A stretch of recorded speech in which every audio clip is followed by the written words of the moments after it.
Hello বন্ধুরা, আজকে এসে গেছি একটা নতুন রান্না রেসিপি। ঠিক আছে, আজকে ভাবলাম এক্সপার্টের মতো রান্না করব। চুলো জ্বালালাম, কড়াই বসালাম। দেখো একটু জ্বলছে না কেন? হ্যাঁ, জ্বলে গেছে, জ্বলে গেছে। ভালো, খুব ভালো লাগছে।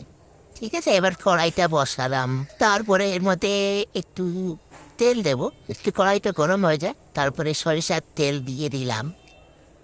ঠিক আছে, আরো একটু তেল দিলাম। একটু তেলে কি হবে, আরো আমি তেল দিলাম। এবার আসল খেলা কি জানো? ফুলে ফুলে একদম দারুণ হবে।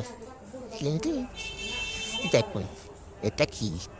এটা কফি, আমাদের বলে কফি। ঠিক আছে, আমাদের এখানে কফি। ঠিক আছে, এগুলোকে তেলে দিয়ে দিলাম। কিন্তু এক মিনিট, আমি দাঁড়িয়ে শুধু তাকিয়ে আছি, মানে বসে তাকিয়ে আছি, এগুলো ফুলছে না কেন? তাই না? দেখো তো ফুলছে না, ফুলছে তো না।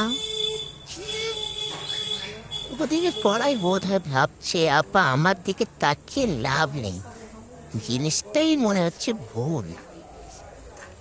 ইয়ে বাবা, এইটা কি? ও মা, এটা তো কফি রে, এটা তো পাস্তা। আমি না এমন কনফিউশন করি যে একদিন চিনি আর নুন কেউ জমজ বানিয়ে ফেলবো। পাস্তা বেচারা ভাবছে আমাদের দিয়ে আবার পপকর্ন বানানোর চেষ্টা হচ্ছে নাকি। শেষে মনে হলো আজকে রান্না কম, আমার কনফিডেন্সটা আমি ভেঙে দিয়েছি। যাই হোক, ভুল তো মানুষই করে, হ্যাঁ না? আমিও করে দিচ্ছি, এবার কী করবো?